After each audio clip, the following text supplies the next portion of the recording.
નમસ્કાર, TV30ના ડિજિટલ પ્લેટફોર્મમાં આપનું સ્વાગત છે. આપ જોઈ રહ્યા છો ટોપ ન્યૂઝ. સંસદના ત્રીજા દિવસે પણ હાઈ વોલ્ટેજ ડ્રામા જોવા મળ્યો. શ્રમ કાયદા પર વિપક્ષે હોબાળો મચાવ્યો. વિપક્ષે SIR અને સંચાર સાથી એપ જેવા મુદ્દાઓ પર સરકારને ઘેરી. વ્લાદિમીર પુતિન 2 દિવસની ભારત મુલાકાતે આવશે. UK, ફ્રાન્સ અને જર્મનીના ઉચ્ચ કમિશનરોએ જવાબ આપ્યો છે. પુતિન વિરુદ્ધની ટિપ્પણી કરવામાં આવી છે તો ભારતીય વિદેશ મંત્રાલયે નારાજગી વ્યક્ત કરી. તો રખડતા શ્વાનોએ નવજાત શિશુનું રક્ષણ કર્યું.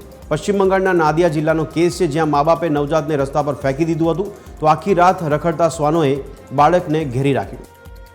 રાજસ્થાનના શ્રી ગંગાનગરમાં સેનાની એક ટેન્ક ડૂબી ગઈ. તાલીમ દરમિયાન ઇન્દિરા ગાંધી નહેરમાં સેનાની એક ટેન્ક ડૂબી જવાની ઘટના બની, જેમાં એક સૈનિકનું મોત થયું હોવાનો અહેવાલ.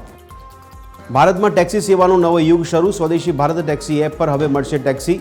પાયલટ પ્રોજેક્ટ તરીકે દિલ્હી અને રાજકોટની પસંદગી. સમગ્ર પ્રોજેક્ટ જાન્યુઆરી 2026માં કરાશે લોન્ચ. તો રાજ્યના મતદાર યાદી સુધારણા અંગે મુખ્ય નિર્વાચન અધિકારીની બેઠક. તમામ રાજકીય પક્ષો રહ્યા હાજર. રાજ્યમાં SIRની કામગીરીની પ્રગતિ અંગે કરાયા માહિતગાર. કેબિનેટમાં મુખ્યમંત્રીએ રાજ્યવ્યાપી સફાઈ ઝુંબેશનો કર્યો આદેશ. સરકારી શાળા, નદી નાળાની કરાશે સફાઈ. પ્રદૂષણ ઘટાડવા એક્શન પ્લાન તૈયાર કરવા કર્યા આદેશ. તો વલસાડ ડાંગના સાંસદ ધવલ પટેલે કેન્દ્રીય મંત્રી JP નડ્ડા અને અશ્વિની વૈષ્ણવ સાથે કરી મુલાકાત.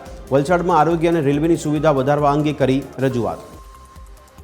નર્મદામાં દારૂ વેચાણ પર વાર પલટવાર. આપ નેતા નિરંજન વસાવાએ કહ્યું, ભાજપને દારૂનો ધંધો કરતા કોઈ પકડતું નથી. ભાજપ જિલ્લા પ્રમુખે કહ્યું કે નિરંજન વસાવા પર અગાઉ થયા છે 10 કેસ.